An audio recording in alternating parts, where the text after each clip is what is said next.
And away we go. Let's do it. Hello, doctor. How's it going? Really good. Really good. How are you? Great. Doing great. It's a great day. How about you? Productive day, man. I just got back from a meeting with a guy about his properties, but it was good. It was a productive day so far. And it's all of 1:30. So I feel like I'm getting stuff That's a done great today. start. How about yourself, man? Give me the scoop. What's going on? Let's see. Yeah, doing really well. Springtime, always have a lot of clients coming in. A lot of people want to lose weight for the summer. And so I get that crowd. And I also get the summer crowd that wants to lose weight for the summer. I get the winter crowd that wants to lose weight for the summer, the spring crowd that wants to lose weight for the summer, and the summer crowd that wants to lose weight for the summer. And hypnosis is the path of choice, huh? Yeah, absolutely. Whenever you see like rich celebrities, they always use hypnosis. I have a list of hundreds and hundreds of names, all of which of people that are celebrities that successfully use hypnosis. It's really just the regular people that they don't talk about that to, because they know that works. Like if you were the weight loss industry, you wouldn't want people to lose weight. That's the last thing you want. You would want them to continue to pay to try to lose weight for the rest of their lives. And so, hypnosis is just too effective. And that's why insurance has never covered it, because it works. That's why it's always been kind of not supported by mainstream media that much, except as, like kind of a niche thing. But they try to ignore it as much as possible because it works. And then all the other ways. So whenever somebody has any kind of goal they're trying to accomplish, your brain can only do three things. It can think, feel, and behave. And we have a problem. It's always a feeling or a behavior. So, for example, with weight loss, the problem is you're either eating too many calories or you're not exercising enough, or it could be on the feeling side where you're eating because of anxiety or trauma or something like that. And the problem is if you try to address the feeling or behavior directly, it never works because it comes from your thinking. So, for example, if you're still mentally affected by something that is triggering you to eat, and then you don't change that trigger, but you just try to eat healthier or eat less, as many, many, many people do, it's not going to work because there's always that pressure to continue eating, junk food or eating too much or just basically eating for that emotional reason. Or if you think of exercise as being a tedious chore, which again, many, many, many people do, then if you just try to force yourself to exercise, that's never going to work in the long term. You're always going to run out of steam at some point. And it's not even a long time. You maybe like 2 weeks at the most or something like that. So what hypnosis does is it changes how the actual core problem, which is how you think about it. Like, for example, it can change the actual trigger. It can make it so that you see exercise as being something that is enjoyable. That's a mindset. And the only way to change mindsets reliably among most people is using hypnosis. And you know that very well. Like, you can talk about mindset all day long, but really something that mindset people don't usually talk about is you could talk about mindset all day long and it's all true. But then the people, when they go to the next video, they just go right back to their old mindset 95% of the time. So the only way to actually change that is to access the unconscious mind directly. And the only way to do that is through hypnosis. That's unreal. Literally, I want to put an entire hypnosis module into our coaching program, because I think that's a great idea. God, how many people have so much desire to start and so much failure to launch? Yeah, and I think I'm helping my wife. She has a charity based on music. I'm helping her with musicians overcoming performance anxiety. I help dentists help their patients overcome fear of various dental procedures. That sort of thing. Every single industry could use hypnosis to do a better job. Wow. It's funny. I'll just tell you from an outsider looking in, hypnosis to me is a caricature of somebody with a gold watch on a string and then all of a sudden I fall asleep, I wake up and I'm chirping like a chicken, Yes, you know? and that is emphasized by, and that's a very serious thing that you just talked about. That is emphasized by our society because they don't want you to take hypnosis seriously. So here's what they've actually done, because they want to divert you away from true hypnotherapy. We've known for tens of thousands of years, or however long you think the planet's been around, that what you think and changing your mindset on a deep level is the key to changing your life. We've known that, and we've called it many different things throughout the year. I actually did a series on the history of hypnosis and hypnosis-like things all the way back shamanism and forward. So the problem is they don't want people changing because they make more money off of you when you're fat, sick, and crazy. So they don't want you to be healthy. So what they do in media is they divert you in one of two directions based on your personality. So either they make it scary, like they have a lot of, and I used to do I've done a lot of movie reviews about hypnosis, and they're horror movies, like the movie Get Out and a couple other ones, and they try to scare you about hypnosis. Now, if you're not the sort of person that is scared, which you're not, but you're in the other direction, what they want to do is make you not take it seriously. So they focus on funny things. They want you to either laugh at it or be afraid of it. Right, if they can bifurcate all of society into those two things, then no one's going to actually do it, because you'll either be afraid of it or you won't take it seriously. Yeah. That's wild. Yeah, it is a long running effort by the powers that be to eliminate effective change in the masses. Yeah, it's the same thing that we could talk about in any world that we want to get into. You want to talk about weight loss? Again, when you tell me that people last 2 weeks, I immediately think of January. Here they come, baby. Here comes all the New Year's resolution guys taking up all my equipment. Yeah, and the gyms know that. The gyms have all their specials in January. They know, they could not sustain it. If every person who signed up in January actually went on a regular basis throughout the year, 90% of gyms would go out of business. Yep. And they know that. They already have plans. They have marketing meetings about it all the time. They teach the new marketing people coming in exactly how this works. This is not speculation. They know that people are going to sign up, and they get them into contracts that are difficult to cancel, and then they come in for 2 weeks, and then they don't show up anymore, and they made a bunch of money. Yeah, I think in every single business this applies. When we talk about, are you catering to human nature? This is what we're talking about. And then the other side of that is we always talk about 95.5. 95% of the population are sheep. There's only 5% that are unplugged from the matrix that are wolves. And then how soon in your life can you identify that, and how soon in your life can you decide what team you want to play on? And then all of a sudden your options completely change. Yeah. And literally the hardest part of my job as a hypnotherapist is breaking through barriers of people. Like if you were to meet someone who has already accomplished anything that you want to accomplish, you personally would sit down and listen to them, even if they were saying some crazy stuff. They were like, oh, well, I did this and I did this. Most people are like, okay, that's enough. I can't do that, or that would never work, even though the person has clearly done it. Yeah. So we'll just assume we know for 100% certainty that the person is being honest with you. You would, and a certain percentage of people would say, wow, I never thought of that. I don't even understand that. Could you please explain that? Yeah. And it would never even cross your mind to say, oh, this person's wrong, because they've already done it.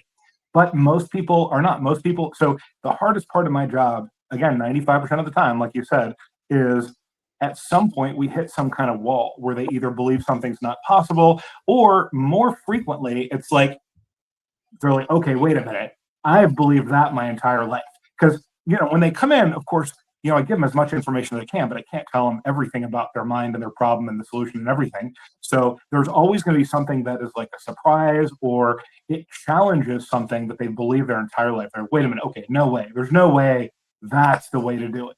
And, so we get past that. But again, by far, the hardest part of my job is going through that. And it takes every ounce of psychology for me to be able to help them through that. So what's usually Chris, what's a tipping point? Because most humans are the same, right? So like as clients come to you and your patients or clients or however you wanted to label them, is there consistency in what the tipping point is between, all right, because I think about it as customer journey. I found you. It was an active action on my part to go find you because I have some belief. And now the question comes back into it's like for my own expectation, I don't know what the future holds. Is, what is the tipping point that goes from being skeptical to a believer? Is there consistency in that? For a client when they come Yeah. to join my program, um, I would say I would say that like our initial conversation and my hopeful attitude is a lot. Some people would call it sales, but I just call it trying to be helpful. Where I answer the questions and I explain how it works, and it really comes down to trust. I think that's Yeah. maybe the issue that they answer because I have a lot of like I've been doing this for 27 years. There's tons and tons of evidence that my program works online, and it's just me talking to them and being open and not trying to force them or rush them or anything like that. I do a lot of things a lot more slowly in the sales process than most people are taught because I don't want to like push people. And I find that people understand that and they respect that. And they're like, they just come to that conclusion themselves after going through enough of talking to me. I don't know if Got that it. answers the question or not. No, I was just curious. Is this like, typically by the third appointment, there Oh, comes a okay. breakthrough that we're just like, oh, Okay, that's what you've okay. been I understand talking what you're saying. about. Okay, so Yeah. you're not talking about like the sales process, you're talking about like the actual No. change process. Yeah, Yeah. and actually I frequently tell people usually about session 3 or 4 because it does require some, and here's the thing. So the way hypnosis and more specifically the brain changes instantly. Your brain has the ability to switch instantly, unlike your body, which changes slowly. So, for example, let's just say that, and I can't even think of any like problem that you might have because you like working out, you're not afraid to drive, you like dogs, it's all the regular examples that you don't smoke. But anyway, Right. let's just say that you smoke. Let's say I'm a cigarettes. smoker. Okay, Okay. you'll say you're a smoker. Yeah. So, uh, and actually, smoking is kind of a bad example because I have a different. There's a physiological component to that Well, one, and the right? thing is, for smoking, I like to do it in the first session Okay. or second session at the latest because the faster you get it done, the more comfortable it is for the person. So the Got it. weaning off is literally the worst way to quit smoking. I Uh-huh. don't recommend that anyone like other than hypnosis, like, and this would surprise people, but this is 100% true. Hypnosis is by far the easiest way to quit smoking. The second easiest way is cold turkey. Yeah. It's much easier than weaning off. It's much easier than patches. It's much easier than anything. So cold turkey is the easiest and most comfortable way other than hypnosis. So with smoking specifically, I try to get that knocked out. Let's take another one. Let's Okay. just say that you were afraid of driving. That's Yes. one that I work with a lot. Fear of Okay? flying. Let's go. Fear of flying. Okay, great. Yeah. Fear of flying. Okay, so generally, so usually your brain has the ability to immediately love flying.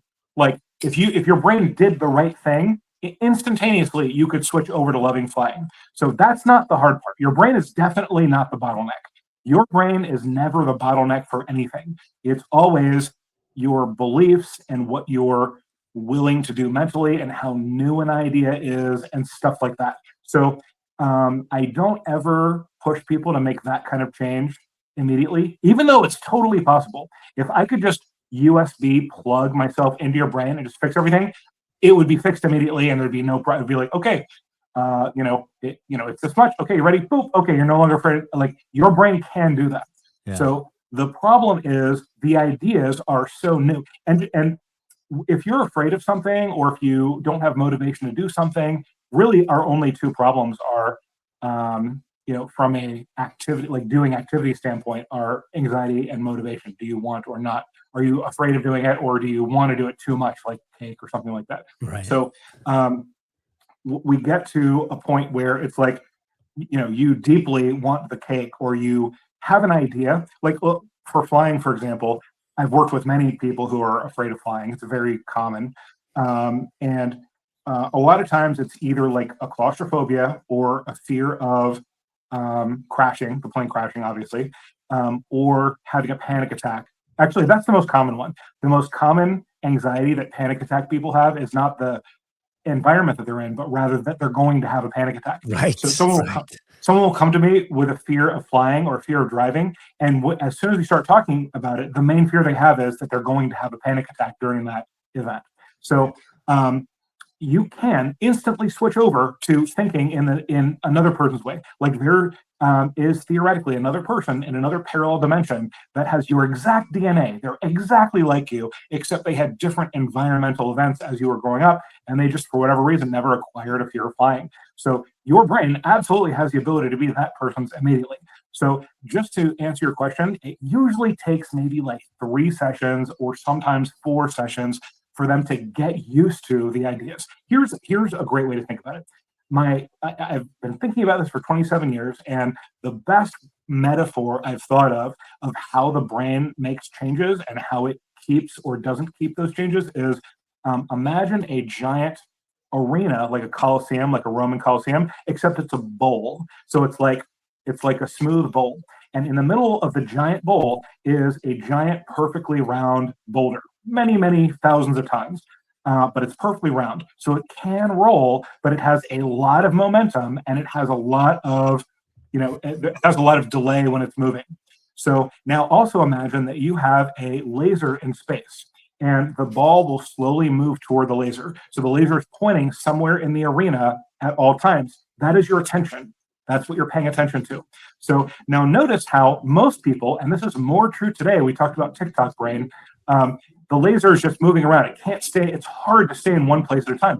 In fact, Zen Buddhism is essentially one of the things about it is that when you're doing Zen meditation, you're trying to think of nothing for a long period of time, which is extremely difficult. Hard. Yeah, it is. And like Zen Buddhists they see Zen meditation where they're focusing on nothing, emptying their mind as the same difficulty, and it probably is, as being like a professional bodybuilder. Yeah. Like you have to train this all day and you have to perfect your mind. Like it's a very similar equivalent. So like most people, especially nowadays, the laser is going everywhere because they can't focus. It's hard to focus on more than one thing. When you're constantly getting content, when you're swiping, and every 3 seconds you can just effortlessly have completely different content, that's going to wear away at the muscle that keeps your brain focused on one thing at a time. So what do we have here? We've got a giant bowl. We've got a giant boulder in the middle of the bowl, and that boulder is like your feelings and behaviors. It can change, and it can change easily. It has no problem changing whatsoever, and it's always moving toward the laser. The problem is if you move the laser here and it just slowly starts rolling, and then you move it over here, and then you're constantly moving it around, the boulder will never really move. That's most people. That is how most people operate mentally throughout the day. So it requires that you actually put the laser where you want it to be. So that requires, number one, you have to understand where you want to be. Number two, you have to understand that your concentration or focus is required to allow your brain to go there. Like your feelings and behaviors, I'm not going to say can't change instantly, but it's hard for them to change instantly. Whereas your thinking can change instantly. So you have to be able to focus on what it is. So for example, if someone is, again, back to the flying, let's just say that someone is imagining having a panic attack on the plane, or the 2 non-panic attack ways people are afraid of flying is either the claustrophobia way or the crashing way. Those are the only 3 I've run into. So let's just say that just your whole life, or maybe even just your whole adult life, you've always had like the claustrophobic feeling in a plane. When we get into the hypnosis, or maybe even before, if we're talking about that, we're uncovering how you're thinking about it. Even though you knew we were going to be talking about this or something like this, if I say something like, okay, so imagine, let's just say the panic attack one. That's easier to illustrate. So, imagine, you're in the plane, you're relaxed, you're reading a magazine, the entire flight goes by and you're reading the magazine, you're reading your book, you're doing work, and then the plane lands, and then you wait for everyone to get out, and then you get out. Now, for you or me, that might be like, well, of course, that's what I'm thinking. What are you talking about? That's completely normal. For them, they would be like, oh my gosh, I've never done that before. Like, I'm not even joking. That's literally how this works because we don't usually talk about this to other people. So we assume on a very deep level that however we think is how other people think. Yeah. Same thing if like fear of dogs. Like if I say, imagine, going up to the dog, it's on a leash, you give it a pet, it licks your hand, you talk to the owner for a little bit, and then you go back home and, the owner sends you a picture of the dog and the dog wants to see you again. They're like, you and me would be like, oh, that's so cute. They would be, like, they've never thought that before in their whole life. Even though it's effortless to do, they've simply never done it because we don't talk about that. We as a society and Western societies in general are very externally oriented. So we focus on things in the outside world, whereas Eastern civilizations tend to be more internally oriented. So they're more introspective. So they catch on to these concepts much more easily. And I do occasionally work with people who are Filipino or Japanese or whatever, and they always catch on to this stuff very quickly. And they tend to be, I only see them a few times because they tend to be the best clients. So, okay, so did that answer the question? So yes, or to answer the question, usually around 3 or 4 is about how much training it takes. And it's not even really training on my part. I really see myself in this way as kind of like babysitting through the concept because it's a certain amount of time for the boulder to get over there. That was the point there. The boulder slowly moves over. So my job is just to gently encourage them to keep the laser in the same place, constantly remind them where the laser is, keep them focused there, and just allow the ball to go over there. I'm not moving the ball. I'm just helping them keep the laser in one place. Totally makes sense. I think it also rolls back into the simple idea of if things are curated and intentional, it's a much faster path between 2 points versus letting the meandering happen. It's not a corn maze. It's a straight shot. Yeah. It really is. And not only is it a straight shot, it's something that you do successfully in all the other areas of your life. So for example, let's just say, I'll pick another one. Let's just say public speaking. That's another very common fear. So whenever you are thinking of an activity, there's only 3 things you can think of. So real quick, let's do just a little kind of fun test. So you probably like public speaking, right? Do you enjoy it? Okay, good. All right. So no, what I want you to do is I want you to think of just think of public speaking. I don't want to influence you at all. So you like public speaking. So I want you to think in your mind right now of public speaking. Okay, so, and just kind of think about it for a second and notice how you're thinking about it. Okay, bookmark that, lock it in. We'll talk about it in just a second. Okay, so the 3 ways you can think about public speaking or any other activity are you can think about yourself, you can think about the other people, or you can think about the topic. And spoiler alert, your brain does not like thinking about people in general. So whenever you talk to someone who is afraid of public speaking, guaranteed they are thinking about either themselves and how they're going to do, or what the other people are going to think about them, or both. Sometimes they go back and forth and it's even worse. Every single person who I've ever talked to who likes public speaking, whether they're good at it or not, whenever I say think about public speaking, they'll tend to think about delivering the message. What is the message? What strategies do they have? How's the format going to go? It's all things about the topic. So their brain's not focusing on what they look like or sound like, and it's not focusing on what the other people are thinking. It's focusing on the message. So that is essentially what we do with the hypnosis. And you can change that instantaneously. Your brain has the ability to change that instantaneously. The only bottleneck is how long it takes you to get used to the new way of thinking. So I have a system for doing this, and anybody can do this with or without hypnosis. It's more effective with hypnosis because hypnosis is like a laser that focuses down. But the general way to change these very subconscious things are what I call understand, decide, monitor. You have to do those 3 things. So number 1, you have to understand the fact that, we'll just use the same example. You have to understand the fact that the reason you are afraid of public speaking is because you're imagining all the people looking at you and judging you, or you're imagining yourself messing up or something like that. So once you understand that you're not inherently a fearful of public speaking person, you're making it happen. And it's also not because when you were in 7th grade, everybody laughed at you about your turtle report. It's not about that too.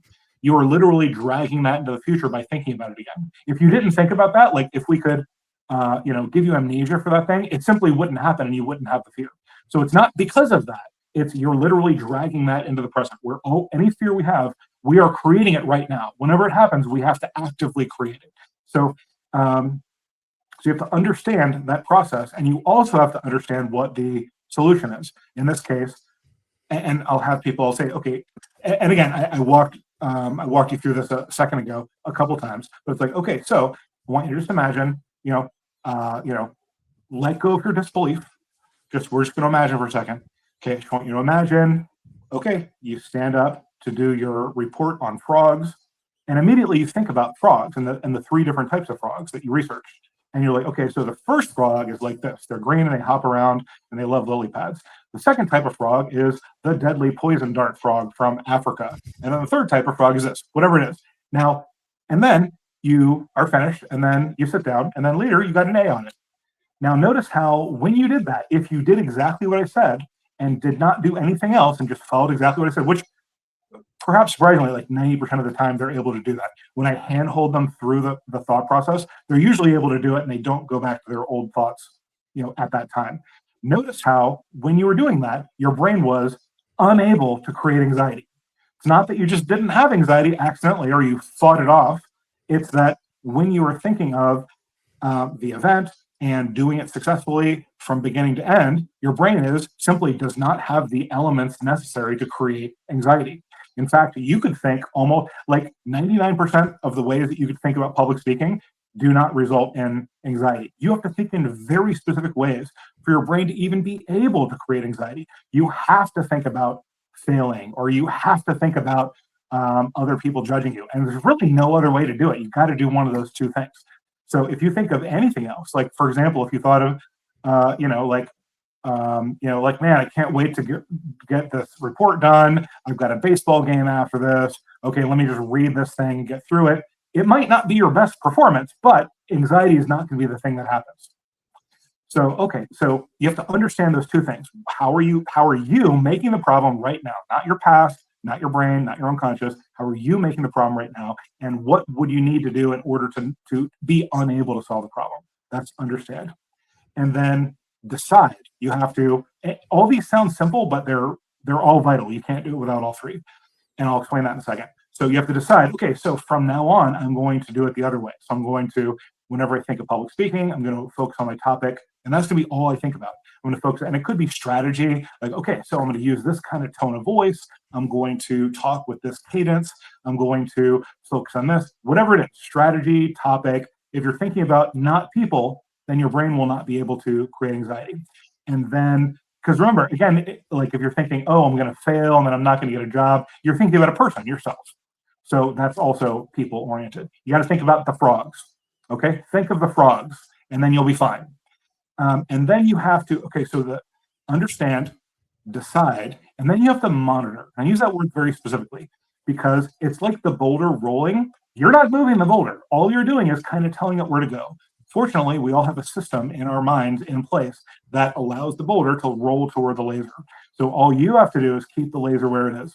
So I like so you're not making it happen. You're not solving the problem. You're literally just monitoring the boulder as it's moving toward the laser that you're holding there. So understand, decide, monitor. Now, I want you to notice that in just any situation, if you didn't have one of those three, it wouldn't work. So for example, you could have let's say someone has a problem, external problem or whatever. If they don't understand the problem, it doesn't matter, like they're not going to be able to decide the correct solution because they don't understand it. And it doesn't matter if they monitor their actions because, again, they don't understand what they're doing. If they understand, but they don't decide, this is where a lot of people fall into. Like there's a lot of people that understand that they need to operate in a calorie deficit in order to lose weight. But if they don't decide, okay, I am definitely doing that right now, then they're simply not going to do it. They're not going to get started, even if they have the ability to monitor. And then if they understand and they decide, which actually I'd probably say this is most people, they understand, they decide, but they don't monitor that over time, then they're not going to do it for very long. So you must have all three of those to make any change.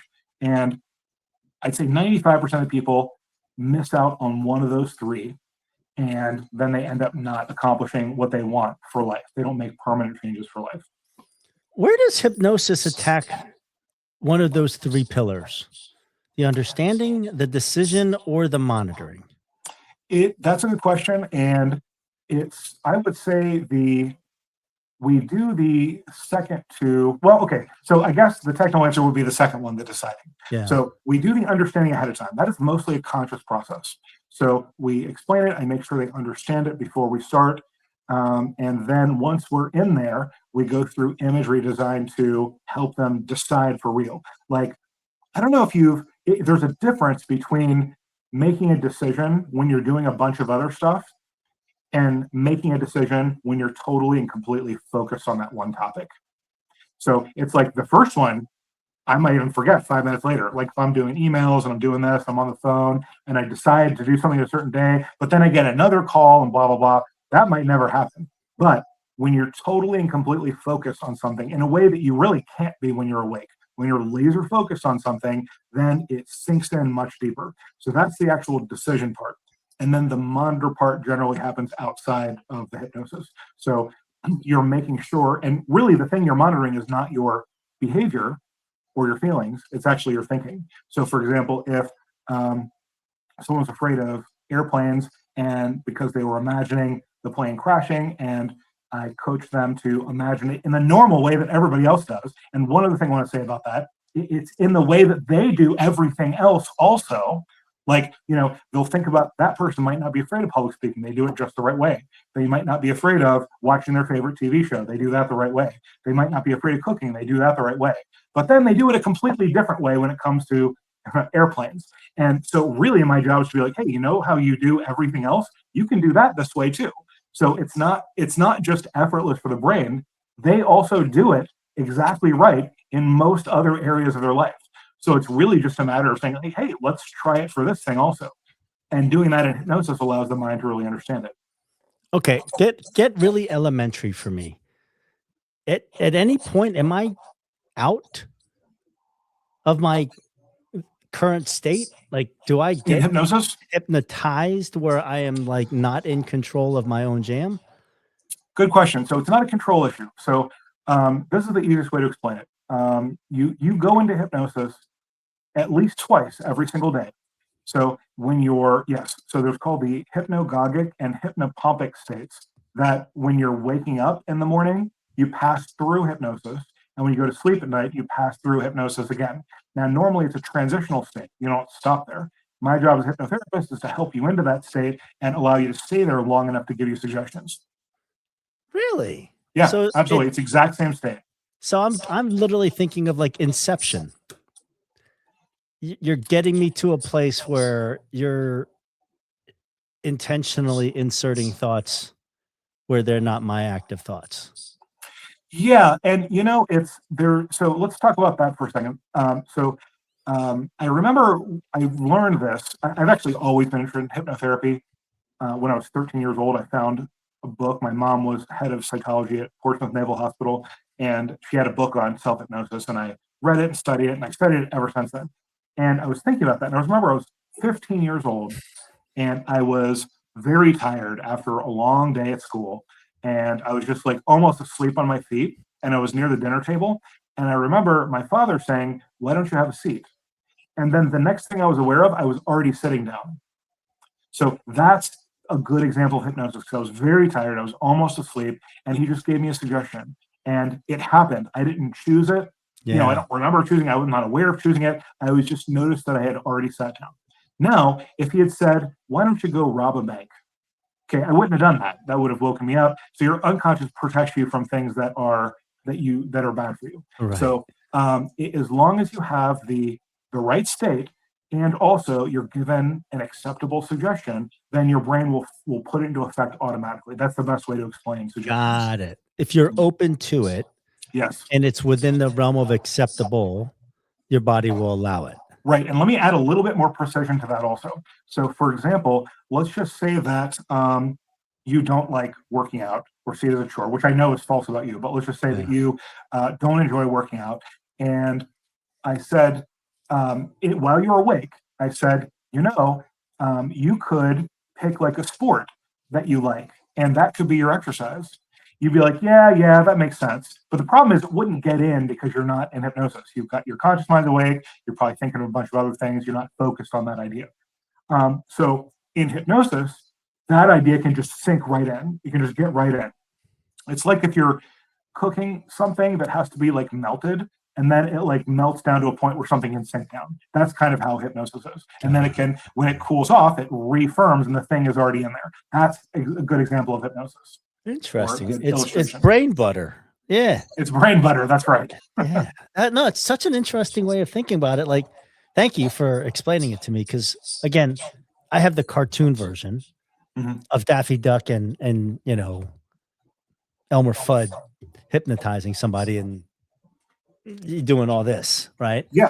And no one is taught the real way. Yeah. I have a doctorate in psychology, and in my entire doctorate, there's just very little about hypnosis, just a quick blurb about hypnosis. And a physician, I'm not a physician, but I know physicians, they just get maybe a quick blurb about hypnosis. No one professional is taught about hypnosis. You have to actually go get yourself trained in hypnosis. And so that's why it's so, relatively uncommon.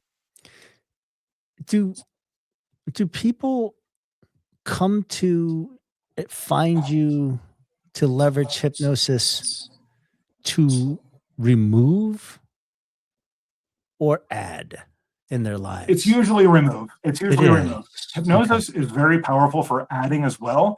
And I have a program that is particularly good for those people. I'll explain that in a second. But yeah, almost everyone comes for removing a problem because generally they can't do it on their own, Chris. Right? Yeah, and it's bothering them consciously.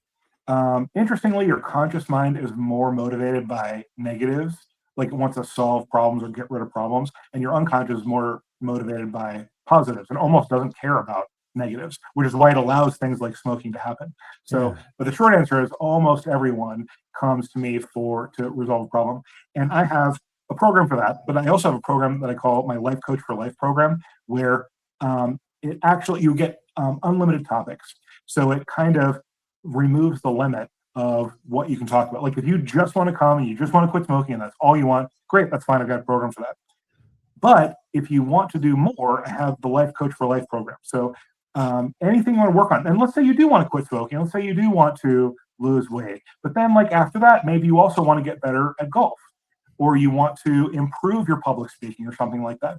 I worked with Tamik Darling, who was, she came to me, she was a runner, a sprinter. She had never, I think she was like the best sprinter at her school. That's kind of the level she was at. But, you know, she had been picked up by a scout, talent scout or something like that. And she was flown to America. She was from the Bahamas. And she was flown to America around my area and to start to compete like on the national level. Long story short, I worked with her for about a year, and she ended up winning the gold medal in the Olympics. That's amazing. The 400 meter dash. And she attributed, and I have like video and pictures of this, she attributed her win to the hypnosis that I did with her. Yeah. And that's the way I started thinking about it as we were talking. If it's strong enough to remove, and on the conversely, it's strong enough to add. So then again, I'm a movie buff. So that movie Limitless, or there was another movie with I can't remember her name. Where it's like you're tapping into the rest of your brain that you're not tapping into. Right. If movies talk about, you know, we only use a certain small percentage of the brain capacity. Right. Yeah, absolutely. Yeah. The brain's potential. I completely believe that's true. Yeah. It's like, so it's like computers or AI, which we talk about sometimes. Like we're only using like a little percentage of it, despite all the resources we're pouring into it. We're really only using a small percentage of it. And our brain, I would say, is even more so. Like it's, and I'll give you some examples. I'll give you some crazy examples. And I guarantee you right now that if I just told someone on the street that these things are true, they would not believe me at all. They would literally not believe me. Like some really unbelievable things have happened in my practice. And so, for example, and there's a bunch of these examples, and I have, you know, like testimonials and stuff. There was a boy who came to me.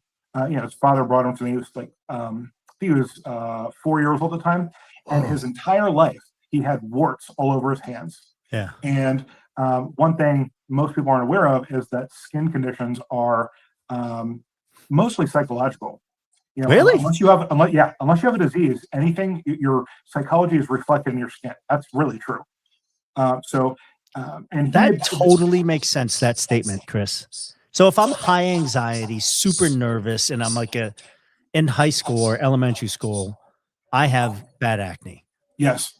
Yeah. Versus like the kids who are like hella confident, they have a pimple, but they don't have, what's that prosaic or whatever the people are taking medicine for, like it's not that other end of that is wild. I've never actually heard that stated in that way, but it totally makes sense. As they say, that adds up. Yeah. Well, and let me give you the ultimate example of that. And and not only does your mind have the ability to create problems, it also has the ability to remove skin problems. So his entire life, since he was born, he had warts all over his hands. And they did everything. They did cold, they did heat, they did lasers, they did like acid. And he was just in this process. They were just, okay, well, let's start over with the cold again. And they were doing this over and over again. And by the time he was, however old he was, I think he was 4 or 5, they decided, well, we'll just try hypnosis. We've tried everything for his whole life. Anyway, long story short, after 3 sessions, all the warts came off of his hand. His hands were completely clear, and they never came back. I spoke to the father a year later, because I have lifetime guarantee. So if they ever come back, he comes back at no charge. I talked to him a year later. I called him at 2 years, 3 years, never came back. That's amazing. Yeah. Wow. Yeah, and it was so cool. It's like with kids, I do it differently than with adults. So with adults, I'll have like more of like what you think of as a progressive relaxation. With kids, I'll kind of I'll do whatever I feel like would be good at that time. So with this kid, again, he was like 4 or 5, and I had him. He was a kid, and he was part of these lab experiments. Think like DC Comics kind of thing. Yeah. And they dipped his hands in molten lava, and there was this house with that was on fire, and there was a family in there, and he had to rescue them. So the scientist dipped his hand in molten lava to make him immune to fire, and he flew over to the house and reached in and grabbed the family and saved the family, and it was this whole thing. And like when he woke up, I'll never forget. He had his eyes closed. He was laying down, and I said, "Okay, you can wake up now." And he looked over at me and he said, "I will crush you with my steel hands." It was crazy. So after it was 3 sessions, all the warts fell off and never came back. Like, and there's many such cases. Like I could give you more examples. Right. That is really wild. Okay, so let's talk for audience wise. If you are young professional and you're looking for how do I get more out of life, and I'm going to use the word stuck because I keep coming across that word over and over again. Is that like all these people that I'm interacting with, the essence that they're communicating is I feel stuck. This is my role. This is my job. This is my career path. The idea of like the world is my oyster. I find that optimism to be really low right now. In all of these people that I'm talking to, like I'm worried about AI. I'm stuck in this career. I'm fearful about changing. I'm in college. I'm worried about getting a job. I'm worried about AI. I'm worried about, is there going to be a career path for me? Like, how does somebody utilize hypnosis to get more? Like, I just trying to think about it. Is there like a path to optimism? Yeah, I would say, it needs to be a combination of things. Number one, there needs to be like education, like what you can provide in how to start businesses, own assets, and get out of because you're right, the regular path is not going to work. Like it's not. So they need more options to be aware of more options. Yeah. Aware. I actually find awareness is one of the main things. So you need to be aware of what else they can do. Like I was never taught about opening a business. I was never taught about hypnotherapy. I was never taught about anything that I do nowadays. Yeah. So number one, the one half of it is knowledge and education, which society is keeping from them, either because they don't know or because it's been decided that they shouldn't learn about those things. So and then number two, from the psychological or mental perspective, they need to, have a more open mind about that they're able to do it. Because I know, like, every single thing that I do now, at one point in my life, I perceived it as something I could never do. Like when I was younger, like the idea of, because we didn't have internet, and even if you do have internet, you still might think this, like, I know businesses exist, but I can't own a business. Right. Like the concept of small businesses was not taught to people at all. Like when you think of business, you think of like Walmart or IBM. My dad works for IBM. My dad works for exactly. You think of a business as something that you work for, like, so the idea of having a small business where you, start a landscaping business for your neighbors and allow it to grow and hire people, that was never even like a concept at all. So part of it's education, and the other hard part is the psychological part where you are able to do this. Like this is something you can do too. You too you too can have this. So for example, if I say, now we get into something called neuro-linguistic programming. You might have heard NLP, and NLP is, so hypnosis is about putting yourself in the perfect state where you can be given suggestions, which is really just imagery. NLP is essentially about what type of imagery would be most effective to accept. And they're usually very unconscious things. So for example, if I, like we just said, if I say, think about a business, and the first thing you think of is like my dad working for IBM, you would never put yourself as the owner of IBM or owner of any company. So now if you ask me today, it's like, oh, think of a business. I would think of like one of my businesses or a business I might want to buy or a business I might want to start.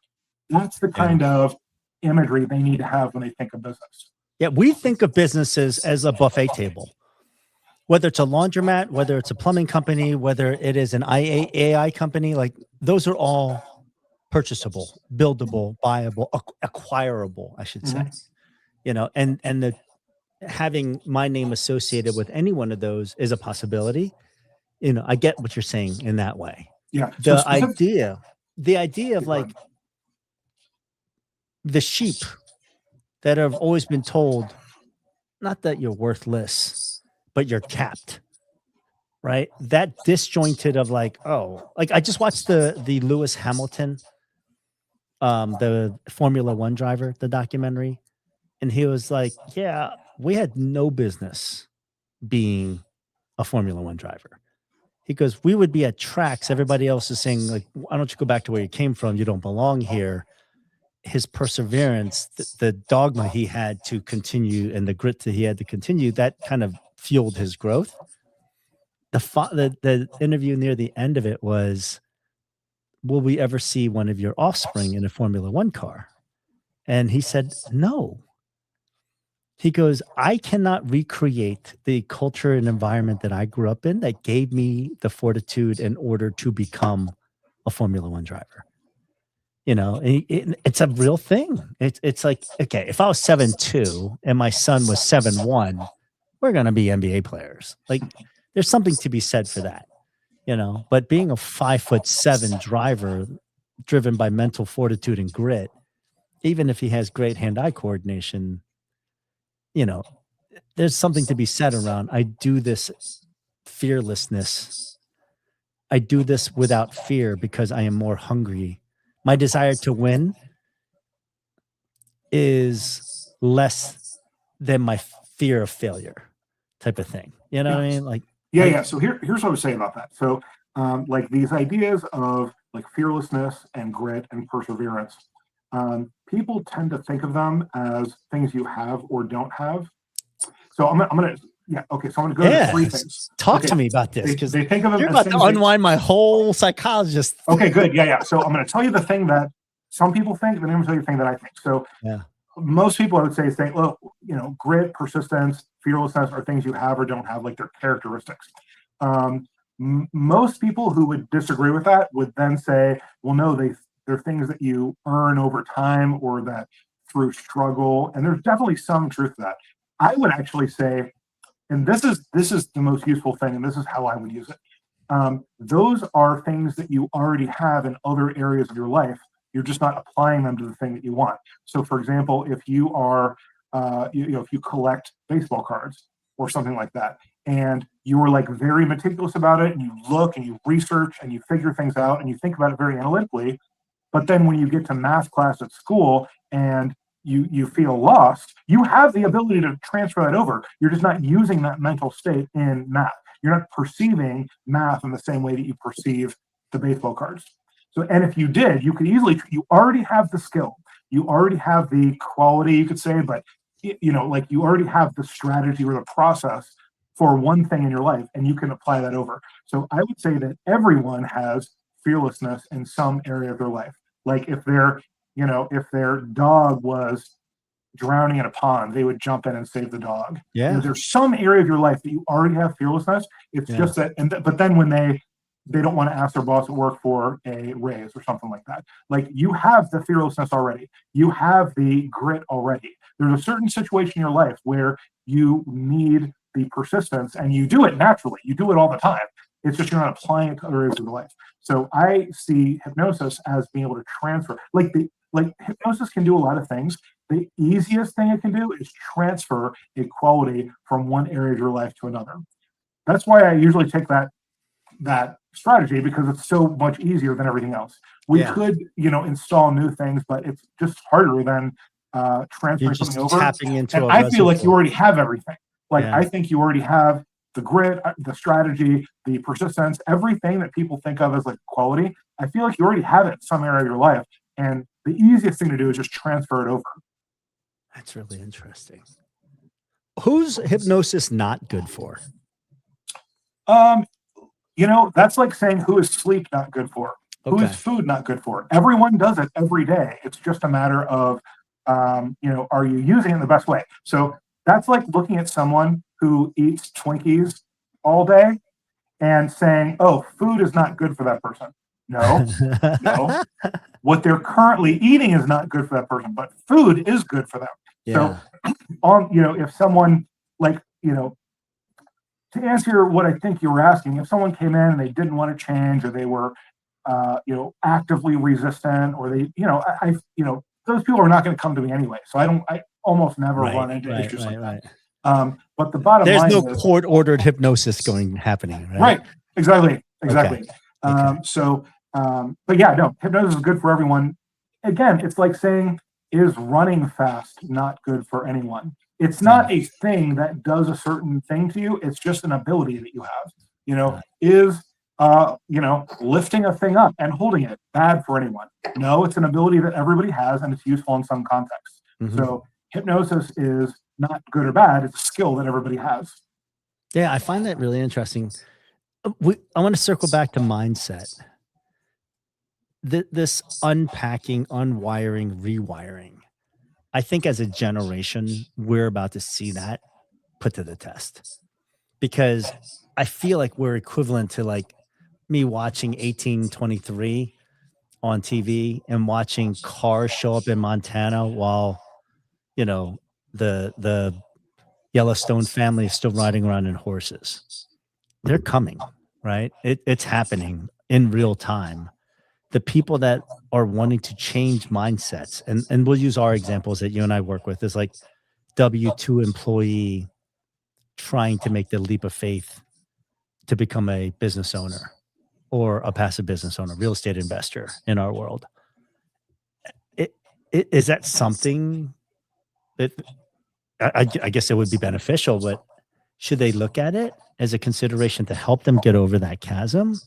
Or is that, I don't know if it's learn the skills to be, or help you get over your blocker of, I like the safety net of being in a secure company. Like my wife is a perfect example. Loves stability, but she will not, and she talks about getting a job in the same way that like a 1950s person would talk about having a career. And for 25 years, I'm going to get a gold watch and I'm going to get a retirement party. My conversation with her is like, those days are over. Nobody's retiring from companies that they've been at for 35 years. Like there's no Rolex coming with the thank you engraved in the back. And I think so many people need a mindset change from the stability of working it's like 50-year-olds. We've been working for 30 years in this space, right? We're looking at 15 more to 65. And I don't think that plank is 15 years long. Like, we're walking the plank like a pirate ship, and we're going to fall off the good majority of people before 65. How Yeah, do they get to honestly, that mindset change? I think, and I think that I feel like we've had these kind of changes throughout Mhm. history, at least over the last 100 years or so. And I think they do it on purpose. I think they do it to shake people off when they start getting a hang of what's going on, because you can't have everybody at the top. I genuinely believe that's the Yeah. case. So they'll shake things up on purpose, and just to shake everybody, like everyone's trying to, like, oh, that's where the ladder is. And then people start climbing the ladder, and they got to shake all the ladders to get everybody off. Mhm. So you have to, you have to have focus, determination, persistence, and grit. And most people don't have it in all areas of their life. They might have it in one area, but not, usually related to society, because we're not taught that in school. So you think AI is just another example of the Peloton catching up with the breakaway group? And then they Yeah. have to, then there's another sprint to break away from the Peloton? Yeah, I mean, I don't think that's the main reason for AI, but I mean, I think that's No, what's but happening, like and I think that's things being like allowed. that, right? Yeah. Whether it be the Yeah. Industrial Revolution, whether it was the Industrial revolution internet, is what I was about to whether say. right, whether it was the Industrial Revolution, the internet, the advent of AI. Like, I'm trying to think of, like, hell, in our world is cable TV. I had a TV with a dial, for God's sake. Mhm. And then we had a family on the block that had HBO and Prism. And now I can't figure out where my damn shows are on TV, and I have like 7 different subscriptions to crap that I can't find TV. I hate TV at this point right now because I can't Yeah. find anything that I want to watch. And there's no 7:30 Friends, right? Yeah. So like It's way different now. Yeah. that's interesting. But to answer your question, I think that, periodically, and here's the thing, like, now we have much greater access to information, so it's got to happen faster. I Yes. feel like the industries, and just they in general, they control how fast technology goes. For example, there have been, and I'm going to like generalize a little bit, but generally speaking, there have been no technological advances for the last 70 years. The only thing that have 70 changed, years ago, 26. So you're saying 1950. my grandma's microwave Yeah. microwaves food just as well as mine does today. So, and obviously there's been some changes, but every single one of them are changes that allow us to consume more. Yeah, that about makes sense. None of those changes are just to improve the quality of our life or allow us to work less. Post World War II, we became a consumer economy. Yeah. Right. Yeah. So the whole world was around. Go to the suburbs, get yourself a white picket fence, 2.5 kids, a dog, and go buy 2 cars, and then you're indebted for the rest of your working life. That was the model from 1950s till now. Yeah. Right. And now, like, to your point about the 1%ers catching up, in order to get to college, I don't know if I would have gotten into the college I applied for. I have friends now that went to big schools, and he goes, they're like, dude, when I applied to that school, that was a dummy school. It's hard to get into colleges right now because everybody and their mother has access to college. Right. So it's no longer picking and choosing. Like, I think they're talking about the University of Georgia, because it's an in-state school. 7%, 8% out-of-state admissions. And we've got friends that are 36 ACTs and 4.5s not getting in. Right. So like there's this whole hoopla about like, oh, that's not fair. No, it's a numbers game. There's 200,000 people applying for 2,000 spots. Yeah, that's got to be, I guess we're getting a little off topic. It's got to be a population issue, because sentiment around college and university has certainly declined over the last 5 or 10 years. Yeah. So it's got to just be a pure population issue. Like, they're not, like, colleges are not accepting people at the same rate that populations are increasing. Yeah. And funds are accessible, right? So there's a lot of that kind of stuff in there. But I just use that as an example of it used to be rare. It's not so rare anymore. The value of it is decreasing because there's so many of it, and when you're talking about technological changes, you don't think the internet was a big boomer? You don't think that Well, changed think that about it. much? It was just a way for you to consume more. Like that's been the biggest consumer move in all of history. Yeah. There's been no changes. And again, I'm like generalizing a little bit, Generalized, but there's yeah. been no changes that just improve your life and don't allow you to spend more. The internet definitely allows you to spend more. Without a Getting the doubt. latest phone definitely allows you to spend more. Getting a Yeah. faster computer definitely allows you to spend more. Getting a better microwave doesn't really let you spend more. Getting a more durable car that doesn't have to be fixed as much doesn't really make you spend more. Cars used to last a lot longer than they do now. Right. So it's like, right. I mean, it's very consistent. The only, like, we've had no improvements that don't trigger you spending more in the last 70 years. Yeah. Yeah. I don't disagree with that. I can't Basically think of since World War II. I can't think of a specific item. Any invention, I'm looking around my office now and like there's nothing that I had, like microphones. We had microphones 7 years ago. They're just as good as the microphones we have now. Right. Yeah, they're thinner, they're smaller, they're lighter. We had better speakers back then. Like Yeah. my parents' speakers were like better than any of the speakers I have. Yeah. The Harman Kardons and the Bose Yes. speakers that were in the big Yeah. thing that And weighed 10 certain- pounds. Yeah. And certainly they haven't improved, like, in any significant amount. Yeah, I guess. They're smaller and worse and cheaper. They're smaller and worse and cheaper. Yeah. So a lot of things have done that. I guess like there's things that are improvements in the sense of like a camera at 1080 is much better than 420. Well, yeah, we have better phones because how do you think people like there's so much mobile spending. Yeah. That's that's one of our main ways that we spend. Yeah. All right. That makes sense. That makes sense. All right. What else do you have on your mind, big man? Let's see. That's really interesting. I thank you for the education on hypnosis. Sure, absolutely. It's like almost a debunk against what I thought it was. And Yeah. I'm a regular ass layman. Like I legitimately thought we were going to get into this. Yeah. And I was just telling my wife this morning that I'm really glad. I mean, I'm really excited about this interview because usually she interviews me or another hypnotherapist interviews me or something like that. And they don't ask like the basic questions that regular people want to know. And I knew you would just because you weren't like highly educated in the topic. So I was really looking forward to this particular one. I'm thinking about it in the sense of like, I am all about trying to improve. Like I take, when I went back to the gym and I wanted to start getting muscle growth again. So, we started taking supplements, right? And the only one that we really took was creatine. Because again, my wife's like, you better research the hell out of it. And it was enough to understand that at consistent doses, it does the following. I don't know if it was that or it was the fact that I just went to the gym every day, but I got bigger and stronger, and so those two things got conflated as being beneficial. When I think about what you're doing and what the introduction of hypnosis is, it's not so much I want to quit a bunch of stuff. I think about it in the lens of like, how do I embed it into my life to get more? Like how do I use it to enhance? It's like use it as MSG.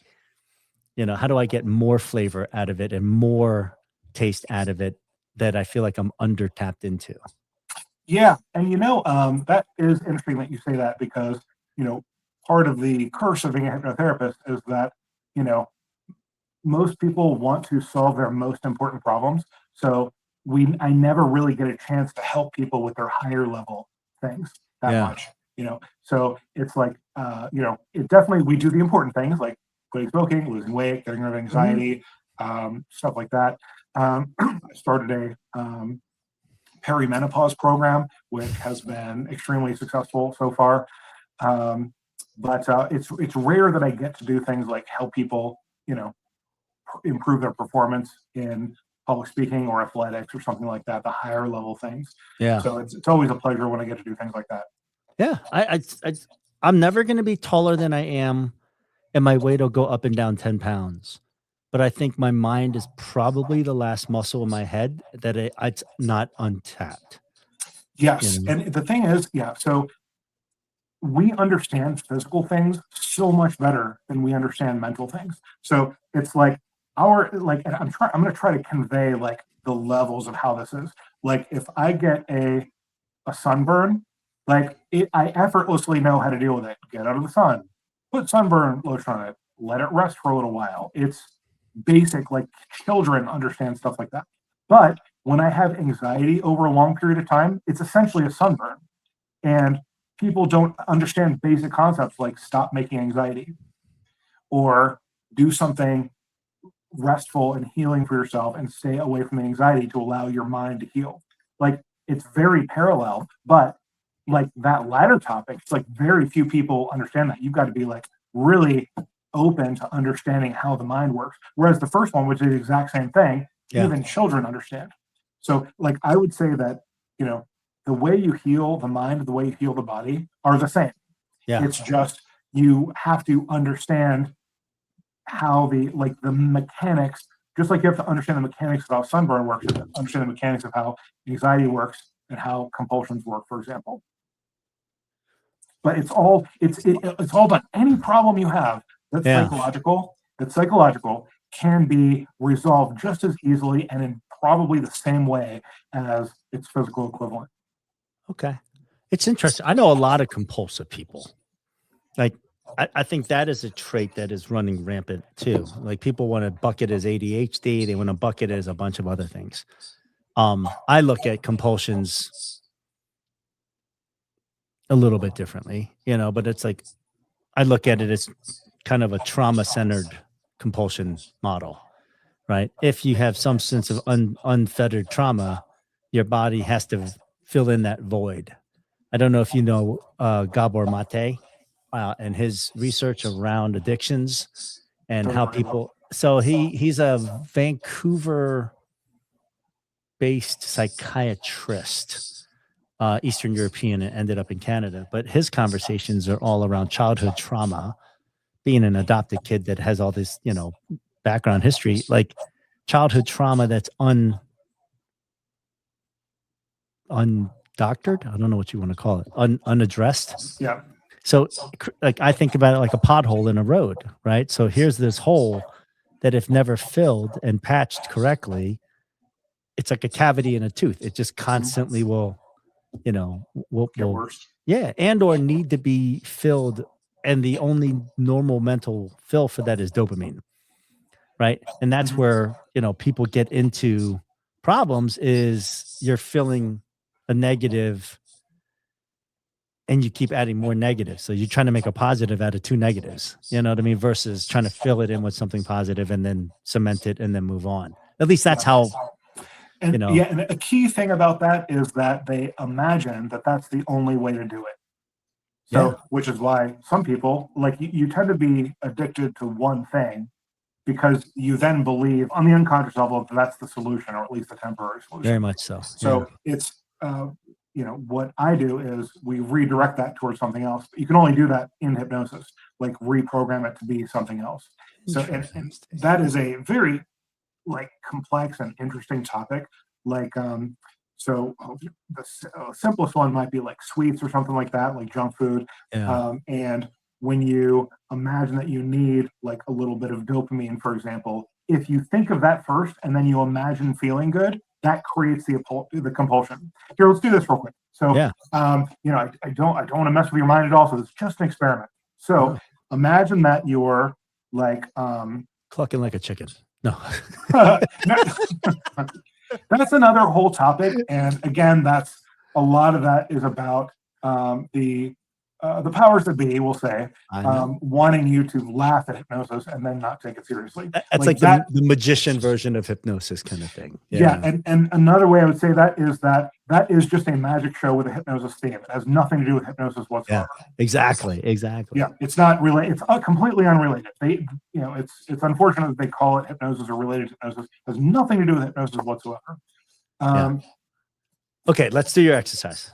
Okay, so for example, let's just say that you, you feel like you need some dopamine for whatever reason, you're stressed or whatever, you need a break. Let's just say that you're really doing something stressful and you feel like you have to. See, the thing is, you don't think like this, so you have to really pretend. Okay. No, but I'm around people all the time. I've had a really long week. Right. Okay. Great. You've had a really long week, and really I need a stressed, glass keep of doing wine. it, Like and it's that kind of feel, right? Okay. Good. All right. Let's do that. Okay. So you're like, oh, I had a really long week, and then here's what we're going to do. Imagine having a glass of wine and immediately feeling relaxed and good. Yeah. Okay. Now, Now, your brain creates a compulsion to have the wine.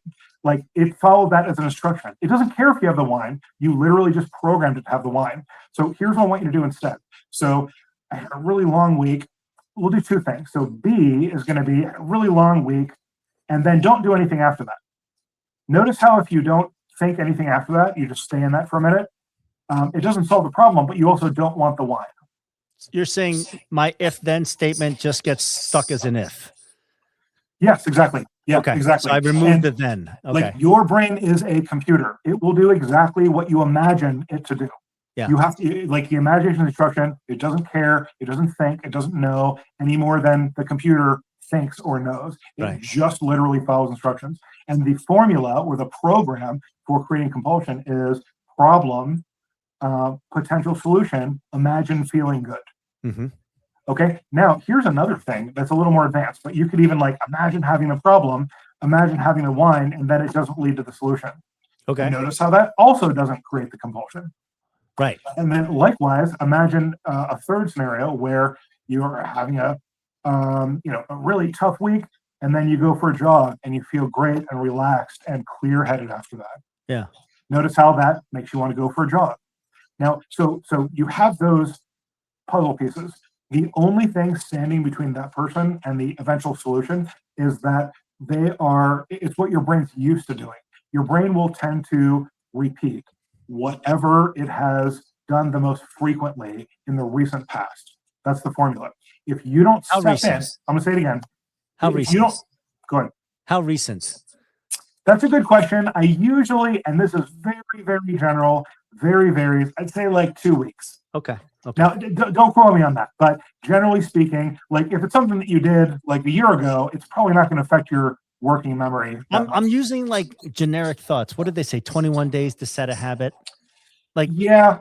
And why that's are also things really said. See, they say those things way too seriously. Okay. Like you can set a habit instantaneously. If you walk into a cave and there's a bear and you barely escape with your life, you have instantly created the habit of not exploring caves. Right? So like your brain can do it instantaneously. So that's why I don't like the 21-day thing. I don't like the 2-week thing. I'm just saying that's like the weaning idea of cutting off smoking, right? It's like you can quit tomorrow. Just go cold turkey. Yeah. And the mental part is the important part. Yeah. And here's like another thing related to that. I know we're going a little back and forth, but if you and there Alan Carr, who he's from like the 50s, I think. I actually learned a lot of my quit smoking stuff from him. He actually quit smoking using a lot of the stuff we're talking about right now, including hypnosis. And he made a test for himself where he I was like, I'm going to get myself addicted again. He had like 2 packs a day for a month or something like that. And just as soon as the last one was done, he'd throw them away and never smoke again. Just could not wait to get the experiment over with.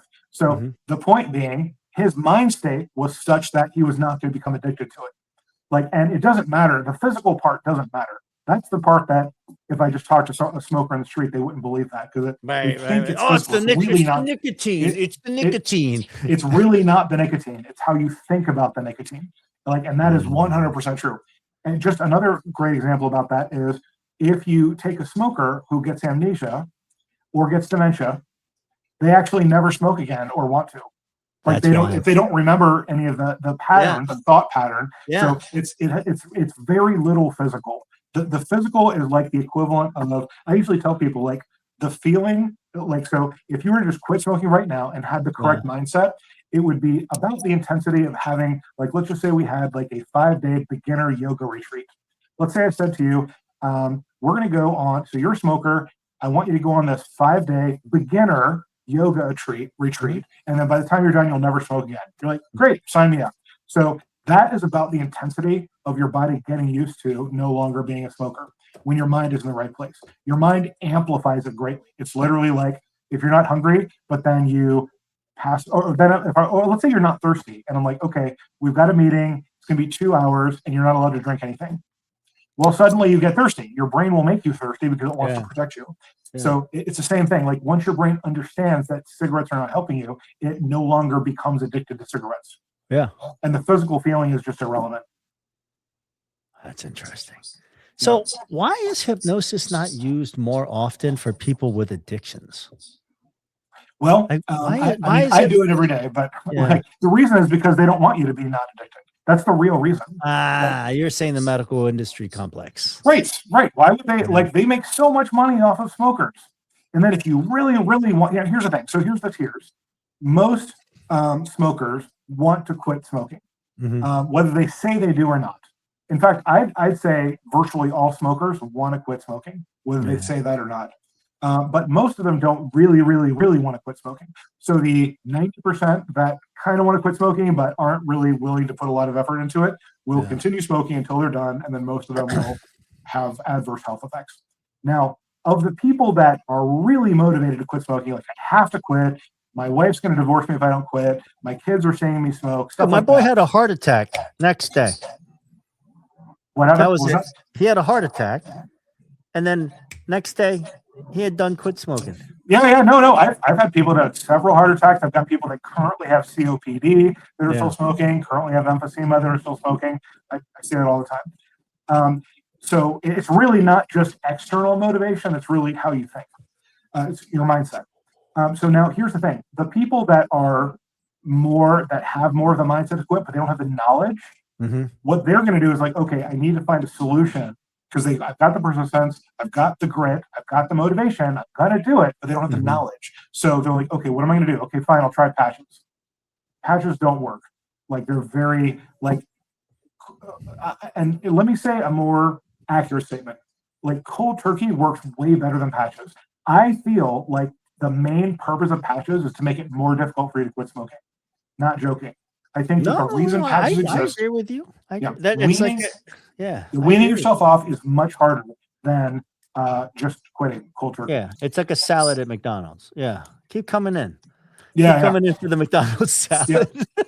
So the people that really, really want to quit but don't have the knowledge will do something like patches or just some other thing that doesn't work. Gum and all this other They'll stuff. switch to vaping,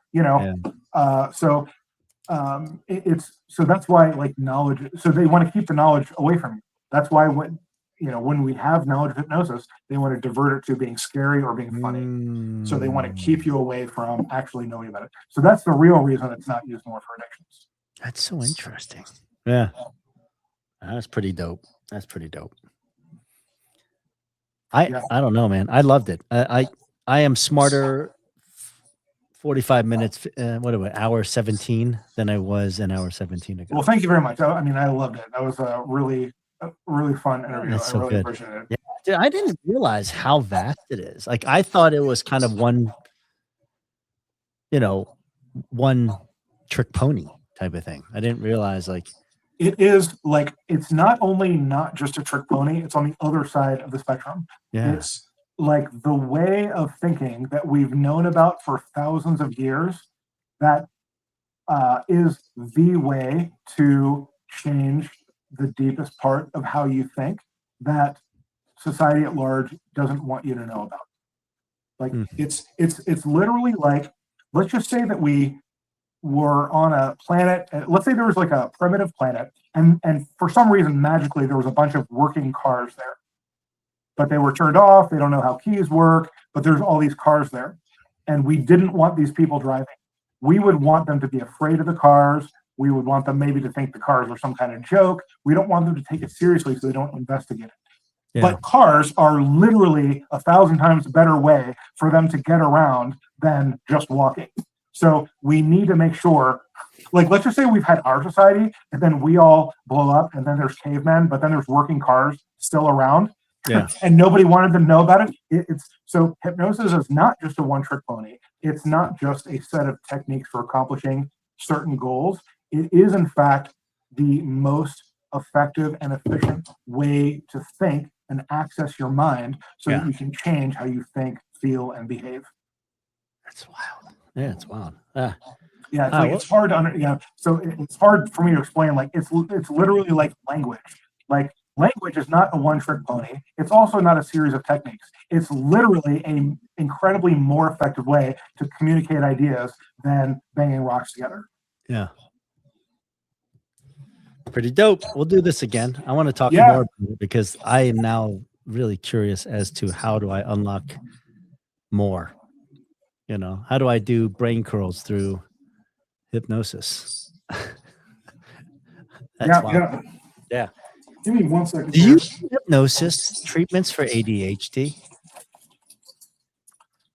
That's another very controversial topic. Ever? Yeah. Here, ask me that question again because I wasn't looking. Ask me the question again because I wasn't looking. looking. Patients come in to seek treatment for ADHD through hypnosis? Yes. And this is going to be this is going to be a very sensitive topic because the newer a topic is, the more sensitive people are about it. Oh, but yeah. They're dug in. ADHD, isn't it? They're dug in is a great way to put it. Yeah. Have you noticed how people who have ADHD, their attention is in exact parallel to a person who physically, let's say there's a person who never worked out and they were just like scrawny and they didn't work out and they didn't eat right. And like, have you noticed how their attention works the same way the scrawny person's body works? Mm-hmm. But they want to be like, oh no, it's ADHD. Well, is it genetic? Well, not really. Well, is it, but it's a lifestyle and it's how you learn to use your mind. For example, I think one of my Are you saying calling it like a convenient diagnosis? If you wanted to be Sure. Oh yeah, there's lots of convenient diagnoses. Absolutely. Yeah. Well, no, we need to shuffle people into getting medication. So if there's a common problem that people have, even if it's one they could easily resolve by thinking differently, but they could be shuffled in medication, we'll give it a name. Opiate of the masses is called Ritalin. Yeah. So like whatever problem is common, let me answer the question this way. In the future, any problem that becomes common, regardless of its source, even if it could easily be resolved by doing some mental push-ups, it will be given a name and it will be prescribed a medication. Yes. That's always been the case, and that will always be the case forever. Yeah. Everyone wants the people who have it want an easy, quick solution / excuse, and then the people over here want to make medicine and make money. Yeah, like that's always going to happen. But like I know, like for example, one of my theories is that everybody, and it's not a theory, I know it's true. Everyone has every disorder to one extent or another, at least 1%. Name any disorder, every single person has it at least 1%. Yeah. Like, fear of public speaking. Everybody has that 1% and could have it more if they thought a different way. Yeah. Fear of heights. You can range from 1 fear of heights. Yeah. 10. So I don't. That's a great one. I generally don't have a fear of heights, like at all. But if you like suspended me by one toe off a 30-story building and started chopping at the rope, okay, yeah, I'd have a little bit of fear of heights. So everybody has every disorder, at least 1% is what I would say. Totally makes sense. Yeah. Okay. Now, and so for ADHD, like of course I, like everybody else, has at least 1% of ADHD. And one of the things I'll notice is, okay, so if there's something I need to watch, but it's just my brain wants to go a little bit faster and I kind of want to skip, I will force myself to watch it because it's like a mental push-up. It's like mentally exercising. And then I have reduced symptoms of ADHD after that. And it's funny. I go the other way. I go to 2x. I consume it faster. Yeah, you can definitely do that. And that's also good. So it's good in the sense that sprinting is good, but also slow balance yoga is good. Yeah. And you should do both. Yeah. My default setting is to speed it up. Yes. Yeah. But I would challenge you or see what you think about next time you feel like bored with something, force yourself to watch it. Just do it for like 60 seconds. Yeah. Force yourself to watch it. Don't pay attention to anything else, and slow your brain down and go at that pace. And it will be an exercise. So Trust. it's like there's some I get people that there's some people that only run for exercise and they never do push-ups and they're kind of scrawny, right? But then there's some people that do push-ups and also run and they just look much healthier and they probably are much healthier. Try to do it both ways. I started adding 10 minutes, like mostly on weekends when I have more time. I've added 10 minutes. So usually my gym, I go to an LA Fitness and they have like a yoga studio or like something that's not being used. And it's dark in there. So I'll just lay down my towel on a mat, 10 minutes. I get some 10-minute meditation music and I just try to quiet my mind for 10 minutes. I'm now on 3 months just getting comfortable with 10 minutes. 3 months of like 2 days a week on the weekends and just trying to sit there and finger the whole bit, man. Like literally, I felt myself like weaning off a crack. As I'm I going to tell you right now, 10 minutes. If people who have ADHD did that and they did that every day, they would quickly see a reduction in symptoms of ADHD. Really? Absolutely, 100%. And it was because of that idea of like, I just needed to learn how to. What was the phrase? I needed to learn how to be comfortable with a quiet mind because I'll take 3 inputs in at the same time type of guy. And it's always been simple to say, hey, I'm an ADHD, I got all the DDs, and to exercise the muscle, as you were saying, that was the whole point. But I find it incredibly hard, to just quiet the machine. Yeah. And that other people aren't doing it. Yeah. You know that because it's hard, most other people are not going to do it. Yeah. And isn't it funny how there's zero overlap in the Venn diagram of people that that have ADHD and people that that do that kind of exercise? Zero. Yeah. There's a handful. There's no one that's like, yeah, I've got really bad ADHD, but also I meditate quietly and focus on nothing for 10 minutes a day.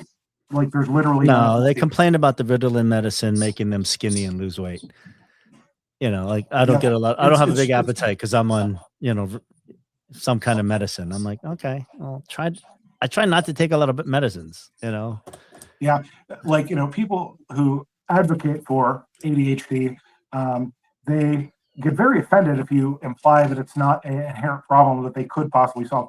I am constantly floored by people who get offended when I say, oh, there's things that you can do to reduce the symptoms of that problem.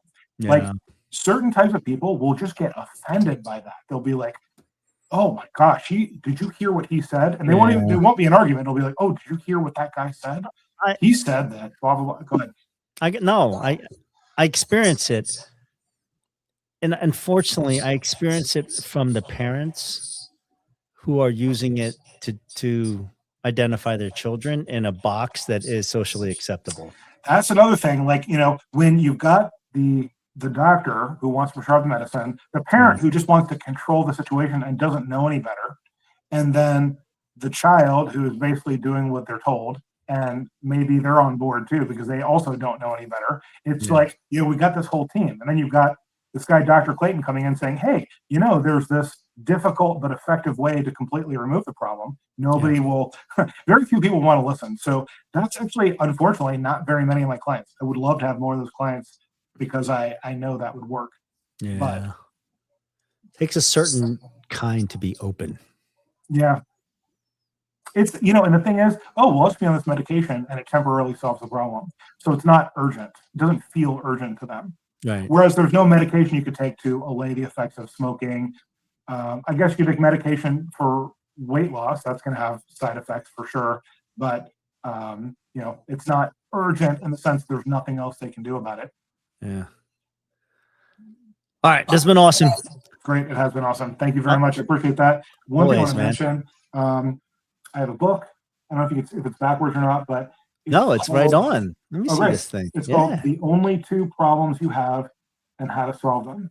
Move it this way a little bit because you're there. It is because you're Dr. Clayton's covering the bottom. The only 2 problems you have and how to solve them. Yes, on Written by Amazon. Dr. Christopher Clayton. Yep. And it's basically everything that we talked about, plus a ton more. It's like 10 times what we talked about. So this is basically every major type of client that I see. This is how the unconscious mind works. Yeah. And all the major problems that I work with and the most effective way to solve all of them. And it's all based on kind of the stuff we're talking about today. That's awesome. All right. You're legit. Here I am thinking you were just a real estate guy. And all of a sudden, you know, the rest of you comes out. The doctor is in the house. Thank you very much. I really appreciate it, Quentin. You're the best, Chris. I'll talk to you next week. All right. Sounds good. Take care. See you, amigo. Bye. All right. Awesome. That was fun.